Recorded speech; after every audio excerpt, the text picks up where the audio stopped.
La Iglesia nunca ha estado en contra del progreso. ¿Qué clase de ciencia es esa que destruye al ser humano? No, pues. Esta filosofía, en cierto sentido, va deformando la verdadera noción de progreso. Hoy en día usted en el celular tiene acceso a información de todo el mundo y tan rápido que en el fondo la persona no tiene capacidad de asimilación. ¿Hasta qué punto un progreso deshumanizado es conveniente? ¿Qué es lo que es propiamente el transhumanismo? Yo creo que la palabra lo dice, pero bueno, para que entendamos un poquito qué quiere decir.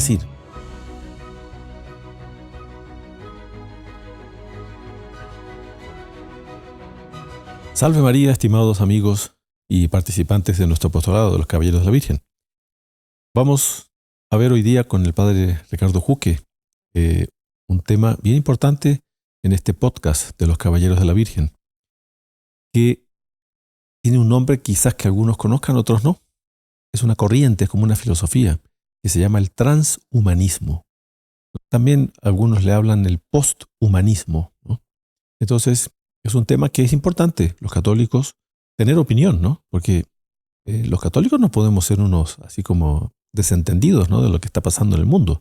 Entonces, nosotros como sacerdotes queremos que aquellos que participan de nuestro apostolado tengan nociones de estas cosas y sepan opinar también, ¿no? Porque a veces puede ser que usted tiene amigos, amigas, hijos, hijas, o, en fin, circunstancias a veces donde se levantan estos temas y los católicos debemos saber opinar. Entonces, por ese motivo es que hoy con el Padre Ricardo Juque vamos a hablar un poquito de este tema. Salve María, Padre Ricardo. Salve María.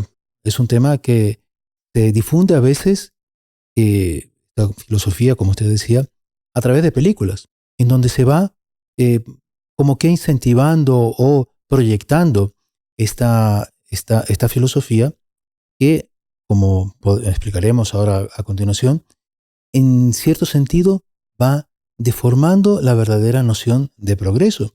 Porque claro, la Iglesia nunca ha estado en contra del progreso, por el contrario, la Iglesia siempre ha favorecido el progreso, ¿no? Por ejemplo, en la Edad Media hubo unos adelantos arquitectónicos, por ejemplo, el invento de los vitrales. Las iglesias eran oscuras, de techos bajos, y entonces ahí, por amor a Dios, por amor a la belleza, de alguna manera atraer a través de la belleza la presencia de Dios a la vida de las personas, fueron ideando unos vitrales, unos vidrios con colores que proyectaban la luz. Después se inventaron, fueron estudiando soluciones arquitectónicas para que las iglesias pudiesen ser más altas y al mismo tiempo iluminadas. Entonces, como por ejemplo la Sainte-Chapelle, que fue un prodigio de arquitectura en su época, en donde vemos esos arcos arbotantes, ¿no?, que desviaban el peso del techo de piedra, ¿no? Eran construcciones sólidas, desviaban el peso de ese techo hacia los lados, ¿no?, y permitían tener esas paredes de cristal, una cosa prodigiosa. Para la época era un adelanto impresionante, Claro, sí. pero estaba en función de Dios y en función de favorecer la elevación del hombre. Es decir, no eran construcciones que aplastaban al hombre, que lo reducían, digamos, en su dignidad humana. Es el verdadero progreso. Exactamente. Entonces, Padre Ricardo, le propongo que recemos, ¿no?, a la Santísima Virgen, de pronto un Ave María, pidiéndole para que siempre vayamos sacando provecho, formando nuestras almas, ir siempre por el camino del bien, ¿no? En el nombre del Padre, y del Hijo, y del Espíritu Santo. Amén. Dios te salve María, llena eres de gracia, el Señor es contigo. Bendita tú eres entre todas las mujeres, y bendito es el fruto de tu vientre, Jesús. Santa María, Madre de Dios, ruega por nosotros pecadores, ahora y en la hora de nuestra muerte. Amén. Sagrado corazón de Jesús, En vos confío. Inmaculado corazón de María, Sed la salvación del alma mía. en el nombre del Padre, y del Hijo, y del Espíritu Santo. Amén. Muy bien, Padre Ricardo. No sé si usted pudiéramos explicar primero, así con palabras muy, muy, muy sencillas y accesibles, qué es lo que es propiamente el transhumanismo. Yo creo que la palabra lo dice, pero bueno, para que entendamos un poquito el sentido, ¿no? ¿Qué quiere decir? Claro, hay que tener en cuenta que es un concepto un tanto líquido. nebuloso, o sea que hay distintas corrientes, hay distintos grados, por así decir, de transhumanismo y que no podemos decir que está definido en un concepto, pero más o menos algunos van más allá, otros se quedan más acá, digamos, pero hay un documento muy interesante que fue publicado por la Comisión Teológica Internacional en este año, en febrero del 2026. Es del Vaticano esta comisión. Sí, que se llama Quo Vadis Humanitas. ¿A dónde vas, humanidad? Y ahí aborda, precisamente, es un documento bastante extenso, pero habla justamente del transhumanismo y, como usted mencionaba al inicio, del posthumanismo. Y dice, es un movimiento filosófico que actúa a partir de la convicción de que el ser humano puede y debe emplear los recursos de la ciencia y la tecnología para superar los límites físicos y biológicos de la condición humana. Claro, eso de superar los límites sería, por ejemplo, porque todo esto del transhumanismo tiene como ideal, por ejemplo, que el ser humano venza la muerte. Exactamente, dice, en particular el envejecimiento e incluso la muerte. Claro, un humanismo entre comillas, ¿no? Porque en el fondo es no tener enfermedades, lo que por un lado está bien. Claro. La ciencia, la tecnología, siempre la Iglesia ha apoyado, siempre y cuando no sea aplicada en contra del propio ser humano.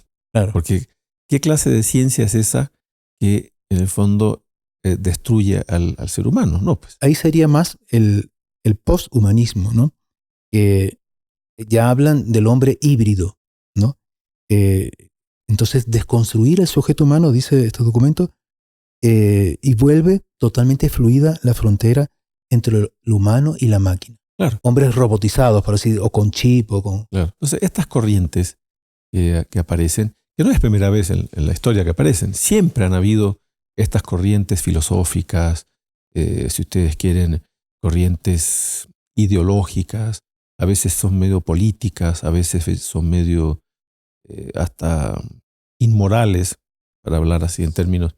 Pero entonces, ¿qué pasa? La Iglesia, los católicos, siempre debemos tener una opinión al respecto de eso. Claro. Y ver a ver si está de acuerdo con la ley de Dios y a ver si está de acuerdo con la naturaleza humana. Porque la naturaleza humana fue creada por Dios y esa naturaleza es frágil.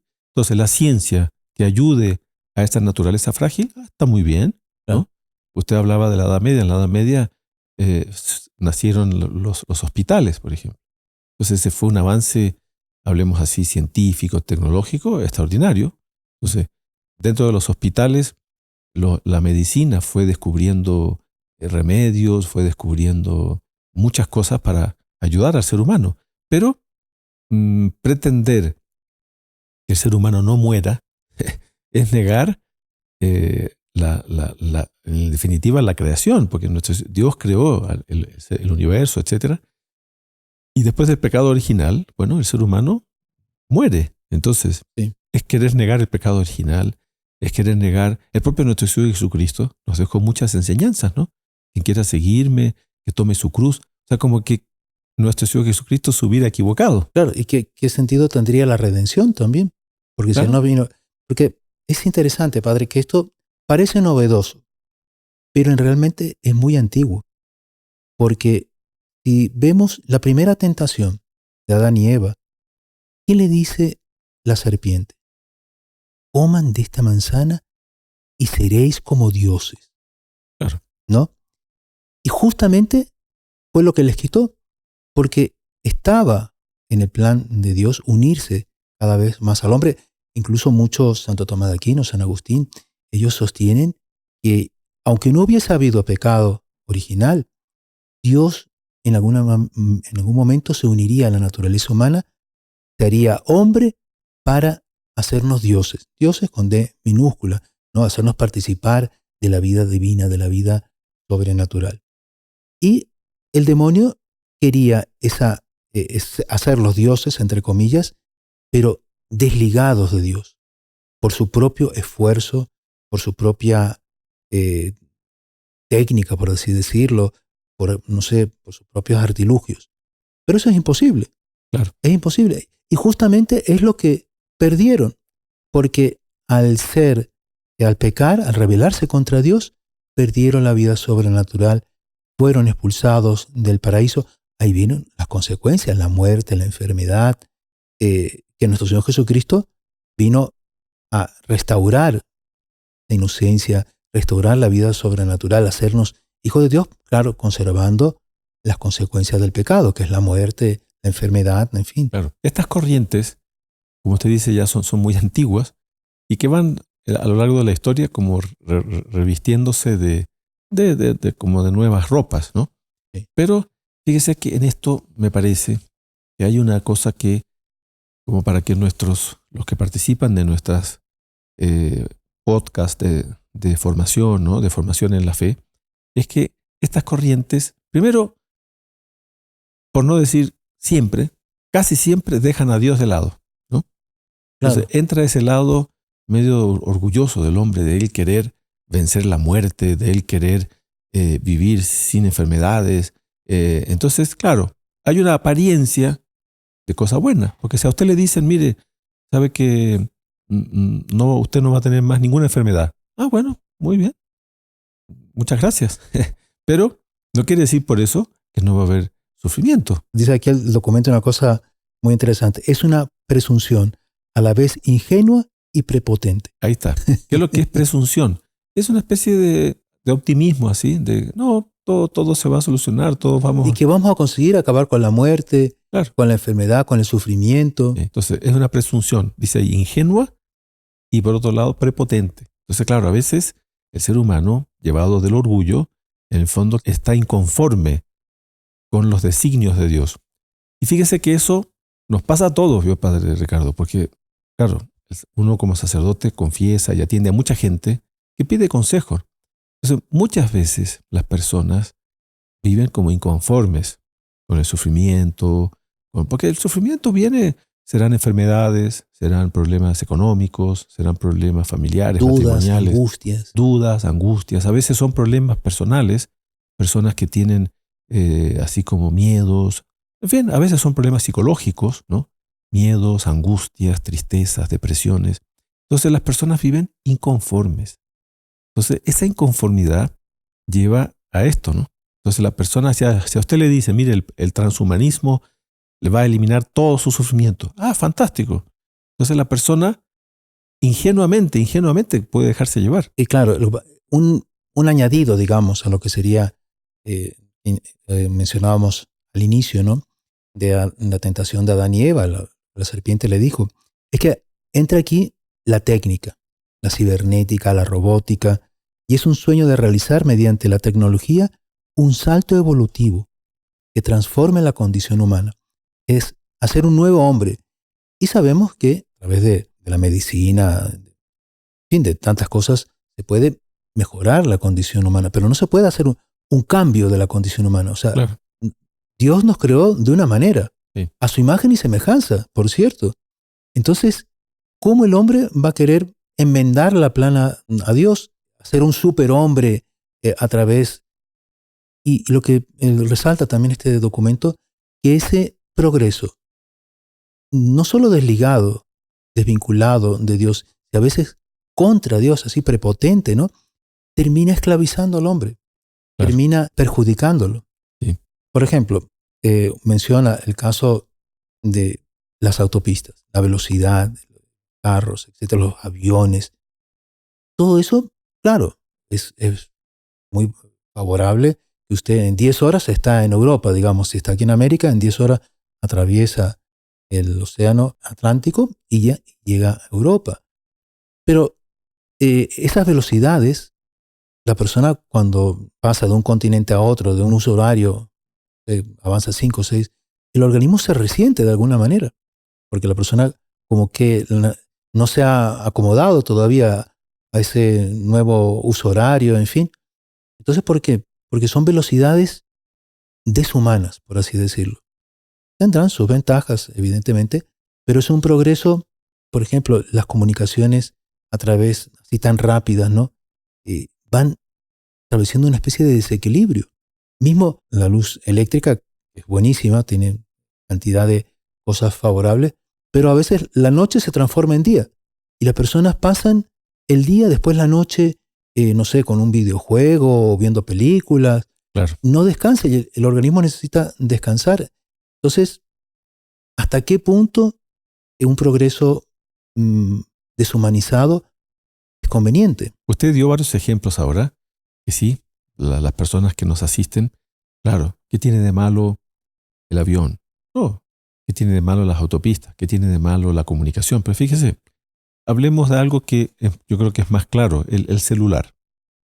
El teléfono celular, los móviles, como le llaman también en otros países, las personas, claro, ha sido un adelanto extraordinario desde el punto de vista de la comunicación, porque usted está comunicado a las 24 horas, entonces la persona se dice está conectada, la persona está online. Pero fíjese, cada vez es más notorio los daños que está provocando. Sí. Entonces las personas, si no usan el celular con mucha disciplina, con mucho orden, van terminando esclavizados. Sí.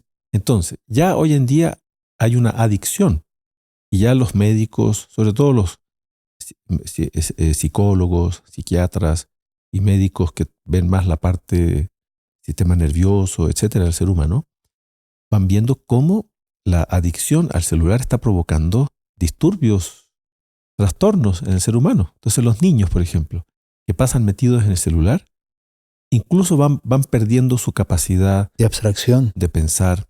Sí. El celular va haciendo daño también porque la persona va dependiendo del celular. Entonces, ya es sabido, personas que están tan adictas al celular, cuando le sacan el celular, caen en estados de ansiedad. O somos incapaces ya de memorizar un número. Antes no sabíamos cantidad de números de teléfonos. ¿Sí? O a veces la persona ni siquiera pierde el celular y no sabe cómo volver a su casa porque no tiene ¿Sí? el Google Maps o el Waze, digamos, que le lleve.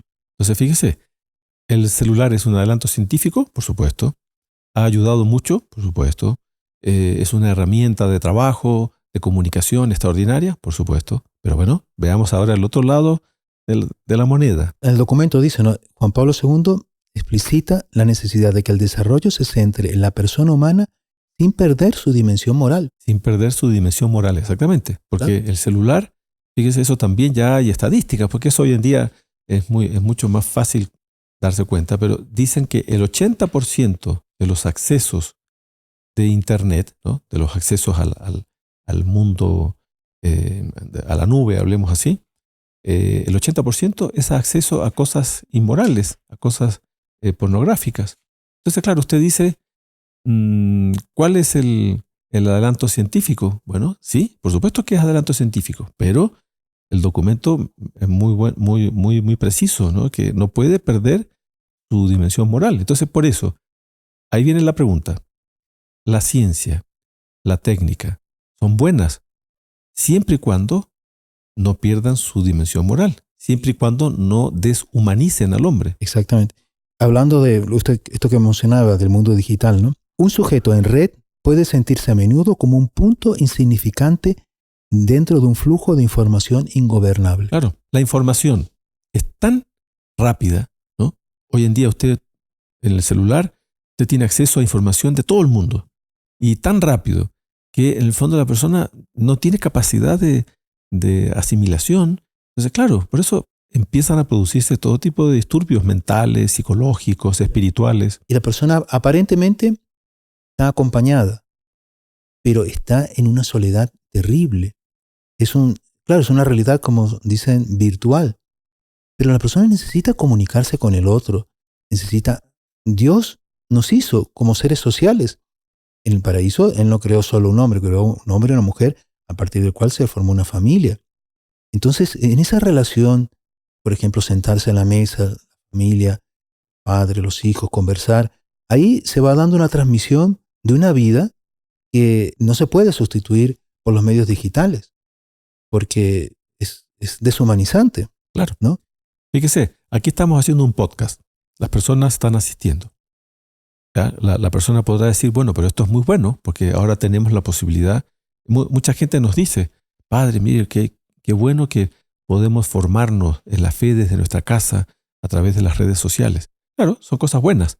Pero, claro, esto que usted dice también es verdad. Las personas, uno a veces va a casas de familia o mismo a veces en la calle Usted, no sé, esos restaurantes, a veces que usted ve la gente, los restaurantes tienen mesas afuera, en la calle, a veces usted pasa y hay varias personas en una mesa, pero cada uno está con su celular.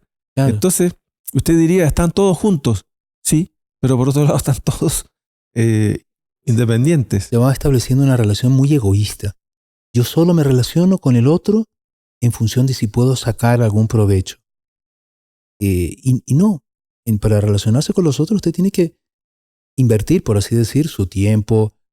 Puede ser que el otro no le simpatice mucho, pero bueno, estamos en sociedad, digamos, tenemos que dar gratuitamente al otro nuestro tiempo, prestar atención. Ahí la persona, bueno, se siente acogida, digo, oye, vale la pena vivir, por así decir, ¿no? ¿Sí? Y fíjese que ahí se pierde de vista también lo que son las obras de misericordia, el amor al prójimo. Claro. Porque fíjese, todos estamos llamados a hacer el bien a los demás. Entonces, por ejemplo, el buen ejemplo. Por ejemplo, el buen consejo.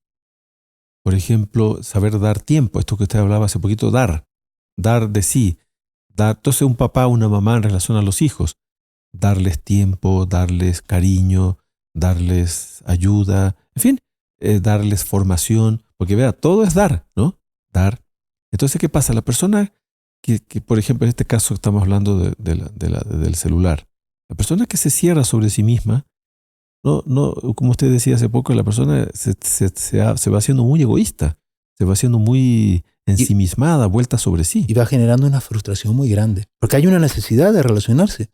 Incluso, padre, es bonito que la Santísima Trinidad, claro, Dios es una sociedad, por así decir, de 3 personas, ¿no? Padre, Hijo y Espíritu Santo, que están constantemente uno queriendo darse al otro, una persona divina queriendo.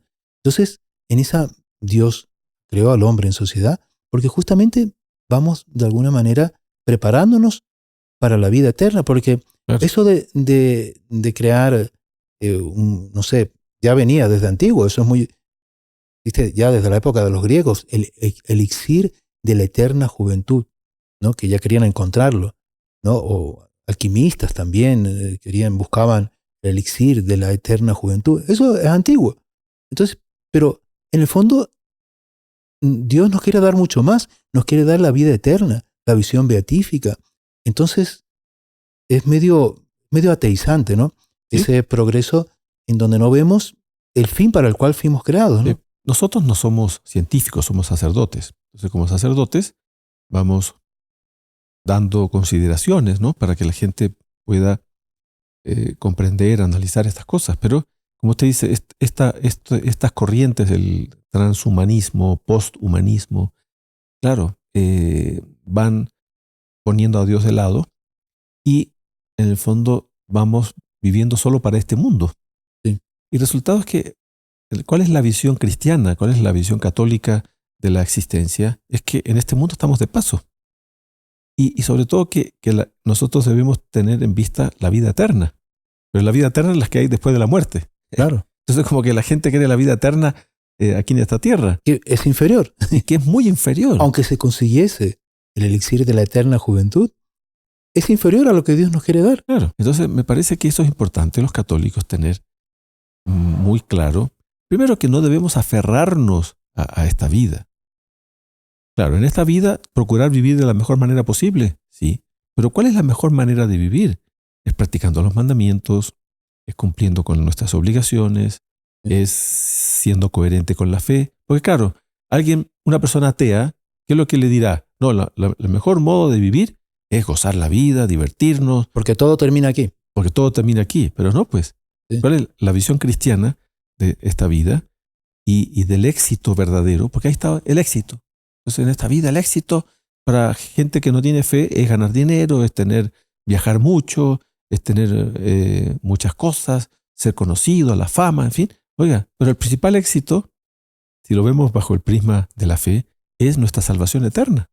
Claro. Entonces, ¿qué sentido tiene? El propio nuestro Señor dice en el Evangelio, ¿de qué le vale al hombre ganar al mundo si pierde su alma? Un punto interesante, padre, que yo creo que está relacionado, es el tema de la inteligencia artificial.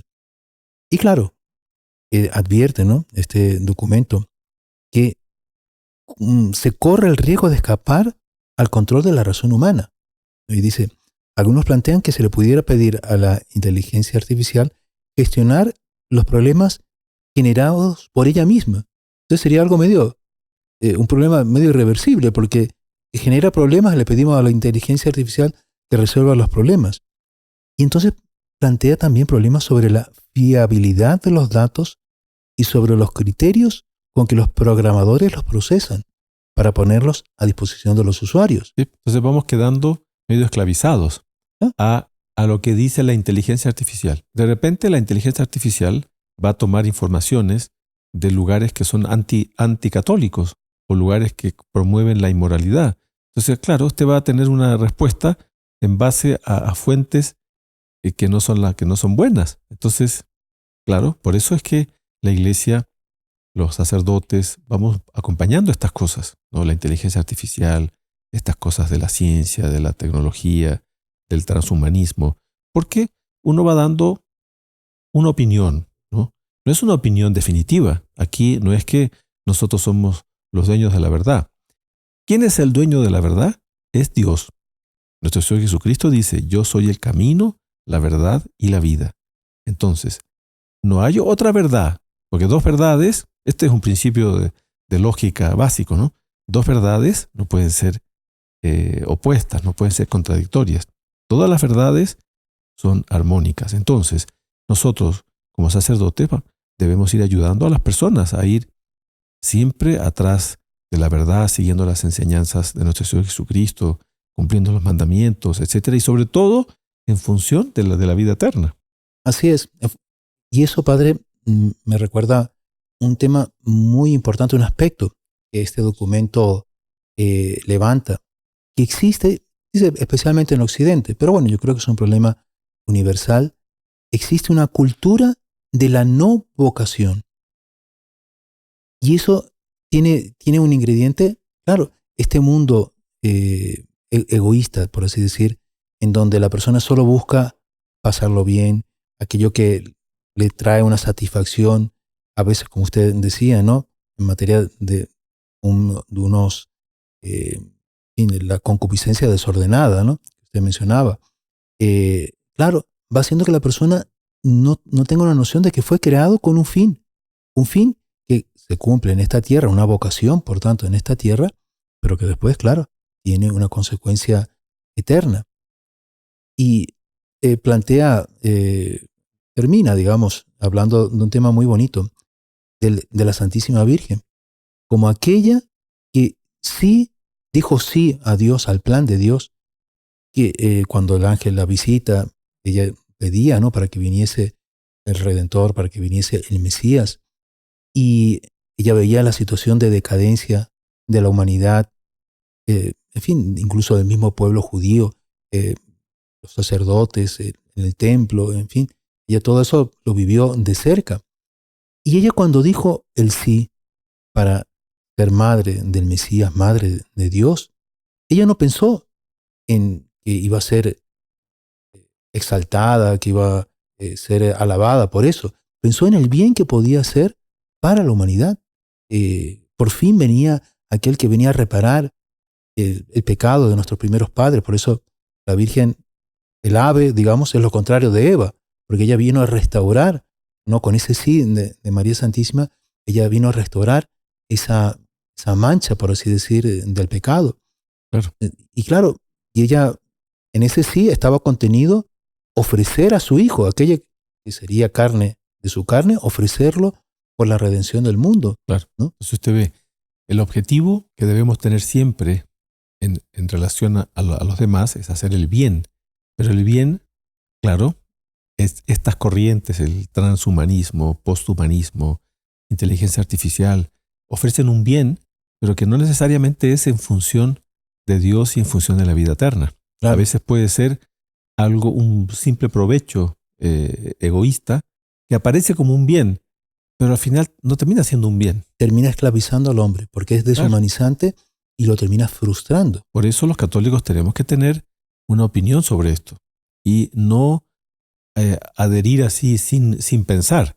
Entonces, a veces las personas dicen y se entregan a una idea, a una corriente filosófica sin analizarla mucho. Y no, pues tenemos que nosotros saber discernir aquellos aspectos que son buenos, pero sobre todo, insisto, yo creo, Padre Ricardo, en esto y para aquellos que nos acompañan, el bien principal es el bien en función de Dios, es el bien en función de la vida eterna.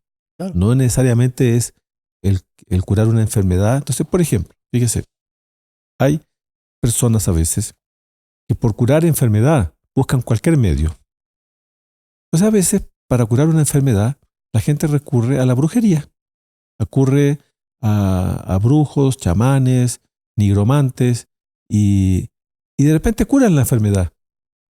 ¿Pero con qué medio? ¿Mm? También, yo puedo solucionar mis problemas económicos trabajando honestamente o robando. Claro. Entonces, usted roba y claro, usted obtuvo un bien. Sí, porque robé y solucioné mis problemas económicos. Pero no, ese bien no está en función de Dios, está en función nomás de mi capricho, de mi egoísmo. Entonces, así, muchas cosas, el ser humano puede tener la apariencia de bien, pero en el fondo es un camino equivocado. Y después que la persona está obligada a trabajar, es una consecuencia del pecado original. Dios le dice, trabajarás la tierra con el sudor de tu frente. Entonces tenemos que esforzarnos. Claro, hoy en día se inventan una serie de máquinas, robots, etc. Entonces un robot que atiende a la persona llega al hotel y es un robot que la atiende. Claro, eso va generando un mundo en donde ya nos relacionamos humanamente con las personas y donde el ser humano pasa a tener sentido. O sea, hay muchos lugares en que las fábricas funcionan con robots, ya no hay seres humanos. Entonces, Claro. ¿qué hace el ser humano? Se dedica ¿a qué?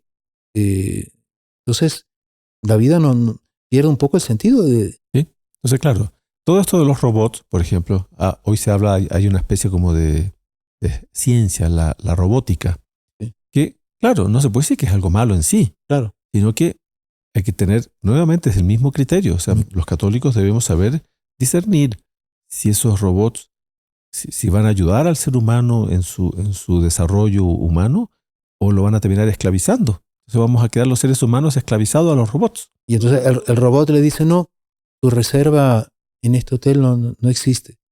Oiga, pero si yo hice mi reserva, mira aquí. Y el robot le repite lo mismo, porque ya está programado para eso, digamos. Sí. Todas estas cosas tienen un aspecto razonable y otro no. En la medida en que favorecen el desarrollo del ser humano en función de la vida eterna, en función de su salvación, muy bien. Pero en la medida que van esclavizando al hombre, que lo van deshumanizando, ¿no? Ahí no está bien. Entonces los católicos debemos tener nuestra percepción, saber poner... Equilibrio. Hay un equilibrio en esto, ¿no? Entonces, claro, no es que la iglesia está contra los robots, la iglesia está contra el progreso, la iglesia está contra la técnica, contra la ciencia. No, la iglesia siempre va acompañando, pero va poniendo los criterios morales. Y favoreciendo un progreso verdadero, que sea, digamos, en función de lo que Dios creó, mejorarlo, evidentemente, favorecerlo, pero no desconstruir al ser humano y pensar que yo voy a hacer lo mejor que Dios lo hizo. Claro. ¿No? O negar también la necesidad la condición humana decaída, que, bueno, tiene como condicionante el sufrir, la muerte, Sí. ¿no? Es bonito que uno de los padres de la iglesia, él comenta, ¿no? Que en el árbol que estaba en el paraíso, del cual, el árbol prohibido, que no debían comer el fruto, estaba la muerte, pero en la cruz de nuestro Señor Jesucristo es el árbol donde no hay muerte, solo hay vida, porque Él con la cruz derrotó la muerte, nos abrió las puertas del cielo. Claro. Y siguiendo ese camino, vamos a encontrar siempre la vida en esta vida y la vida eterna. Claro. Por eso es que no podemos pretender vivir sin sufrir. Entonces, ¿el sufrimiento es malo? No es malo, porque el sufrimiento Dios lo permite, la tentación Dios la permite. ¿Para qué? Para que fortalezcamos nuestra fe, Eso es lo que enseñan todos los doctores de la iglesia, Claro. los santos, para fortalecer nuestra fe y para también fortalecer nuestra voluntad. Y de esa manera nosotros vamos cumpliendo con nuestra misión en este mundo. No es un fin en sí mismo, pero tiene un sentido. Claro. Entonces el sufrimiento no es un fin en sí mismo, exactamente, sino que es un medio para nosotros esforzarnos, robustecer nuestra fe, dar pruebas de nuestro amor. Porque ¿qué clase de amor nosotros practicamos si solo vivimos para nosotros mismos? Ninguno. O sea, el amor se manifiesta en relación a los hijos. ¿Cuál es el verdadero amor de los papás por los hijos? Bueno, primero, que les han sido instrumentos, ¿no?, de Dios para darle la vida. Eso requiere un esfuerzo para la mujer que tiene que pasar por un embarazo, por un nacimiento. Es doloroso, claro. La mujer sufre, el hombre también. Después viene el esfuerzo que hay que hacer para educar a los hijos. Todo ese esfuerzo es el amor de los padres por los hijos. Claro. Bueno, entonces el amor usted ve que se prueba en el sufrimiento. Entonces el amor a Dios. Nosotros vamos a dar pruebas de nuestro amor a Dios en la medida que vayamos aceptando la cruz, vamos dando nuestra conformidad, nos vamos santificando, Entonces, todo lo que la ciencia, la técnica, la inteligencia artificial, pueda ayudar al ser humano en ese sentido, fantástico. Pero no ir poniendo a Dios de lado, poniendo la fe de lado. Como que si fuese una superación mayor que la superación que hemos recibido por el hecho de que nuestro Señor Jesucristo, por la gracia divina, por hacernos participar de la vida sobrenatural, mayor superación que esa no hay. Entonces, no se trata de colocar en choque una cosa con la otra, sino en su verdadero equilibrio, ¿no? No pretender que la ciencia va a superar lo que Dios ya hizo, ¿no? Claro. Sino que tiene que ir, en fin, favoreciendo ese plan que Dios ya realizó, Sí. que es plan, como usted dice, fruto del amor de Él. Entonces, fíjese, nosotros debemos saber que la mayor felicidad que el ser humano puede tener es tener a Dios, es, por así decir, ver a Dios. Entonces, por eso el propio Dios, esto está en la Sagrada Escritura, en el Génesis, cuando Dios le dice a Abraham, yo voy a hacer tu recompensa demasiadamente grande, ¿no? Sí. O sea, el propio Dios va a ser nuestra recompensa. Entonces, aspirar a una especie de cielo, entre comillas, aquí en esta tierra, no es nada comparado al cielo verdadero de la eternidad. Y no es tampoco, se trata de crearse un Dios a la medida, como hicieron los judíos en el desierto, que no veían dónde estaba Moisés, y entonces, bueno, hagamos un becerro de oro, para que él es el que nos va a guiar. Eso es imposible, digamos. Claro. El ser humano, a lo largo de toda la historia, se construye dioses, ¿no? Sí. Entonces, esa es una constante, digamos así, en toda la historia, que cuando nos alejamos del Dios verdadero, empezamos a construir dioses falsos, dioses a nuestra medida. Entonces, por eso los romanos tenían un montón de dioses, ¿no? Pero dioses sobre todo para los vicios, para el pecado. Los griegos, los romanos. Hoy en día, también el ser humano se construye dioses. Entonces, ¿qué dioses son esos? Son a veces dioses como el éxito personal, ¿no? El dioses como el dinero. Dioses del gozo, de un gozo completamente desordenado de la vida. Entonces el ser humano hoy en día, por más que la gente diga, no, yo soy ateo, no, yo no creo en Dios, no, todo el mundo tiene sus dioses, y no uno, sino que... Un punto interesante, padre, que también el documento menciona, cómo esa ruptura en relación a Dios, del hombre, del ser humano, va creando un espíritu de conflicto entre los hombres. Porque claro, si yo solo voy en función de mi egoísmo, de aquello que más me gusta, más me conviene, naturalmente van a surgir conflictos, porque el desarrollo del otro o lo que el otro obtenga me va a perjudicar.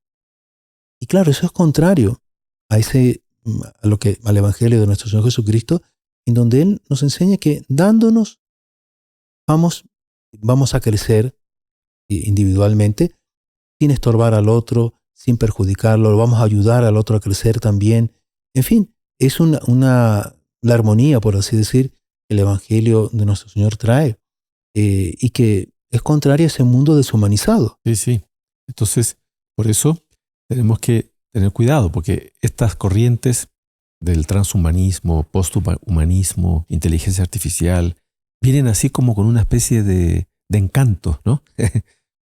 Como a veces esos encantamientos que uno ha escuchado por aquí y por allá, a veces en novelas, en películas, en historias. Entonces, estas cosas vienen así con una especie de encanto. Y vienen con una especie de, qué maravilla, esto va a solucionar todos los problemas. Pero si usted los va analizando con más profundidad, ¿y qué es lo que la Iglesia ha hecho con este documento que salió hace no mucho? En el fondo es mostrando cuidado. O sea, aquí hay aspectos que hay que saber discernir. Entonces yo creo que los católicos debemos tener nuestra opinión al respecto de esto. La Iglesia no es que está condenando estas cosas, sino que va poniendo los elementos para discernir que están bien y los que no están bien. Por ejemplo, aquí dice, padre, la irrupción de un desarrollo científico y técnico sin precedentes en la historia del planeta debe ir acompañada de un crecimiento correspondiente en la responsabilidad que orienta el progreso hacia el bien del ser humano. El bien del ser humano en función de la vida eterna. Por ejemplo, esta nave Artemis, ¿no? Que fue a investigar la Luna.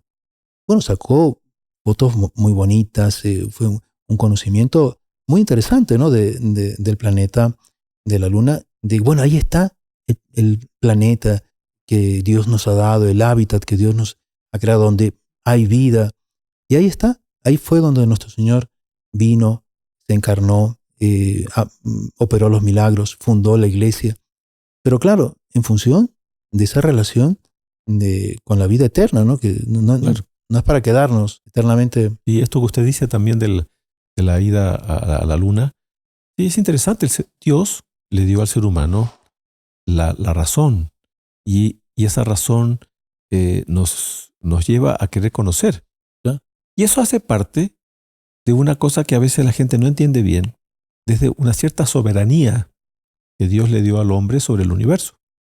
Porque cuando Dios creó a Adán y Eva, creced y multiplicaos, les dijo, ¿no? Y gobernar la tierra. Y que ellos gobiernen la tierra. Ahora, como todo gobierno, un gobierno puede ser irresponsable, puede ser abusador, pero no quiere decir que gobernar sea algo malo. Entonces, Dios le dio al ser humano el gobierno sobre el universo. Entonces, el querer conocer el espacio, el universo, la luna, es algo razonable porque hace parte de ese deseo del ser humano de conocer. Pero bueno, justamente la ciencia, la tecnología, todas estas cosas que estamos hablando, el transhumanismo, claro, todo debe ser en función del bien del ser humano, en función de la vida eterna, ¿no? En función de Dios. En función de Dios. Y de esa perfección a la cual Dios nos ha llamado, que nos ha creado a su imagen y semejanza y nos ha elevado a la condición de hijos de Dios. Nos ha sobrenaturalizado, divinizado, con D minúscula, como decíamos. Sí, yo creo que todo esto, Padre Ricardo, muy, muy interesante que hayamos podido conversar sobre esto para que todos nuestros, los que participan de nuestro apostolado, de la formación de los caballeros de la Virgen, bueno, vayan teniendo conocimiento, vayan teniendo opinión. Entonces, no dejemos de opinar. Eso es algo que uno habitualmente le dice a los católicos. Que hay una idea equivocada de que los católicos tenemos que quedarnos callados, que la humildad consiste en no decir nada, la prudencia. Entonces, la prudencia, la humildad, la sencillez, como que es quedarse callado, dejar que los demás opinen y nosotros vamos sonriendo a todo el mundo. No, ese no es el papel de los católicos. Los católicos debemos saber opinar y debemos saber también confrontar. O sea, si otra persona tiene una opinión contraria a la religión católica, a la moral católica, oiga, católicos, opinemos también, digamos que no, que eso no es así.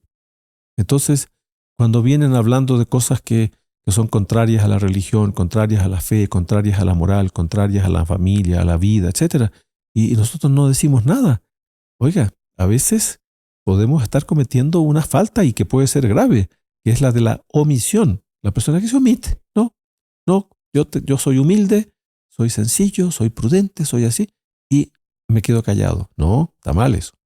Entonces, a todos nuestros amigos, simpatizantes, no dejen de formarse, no dejen de opinar.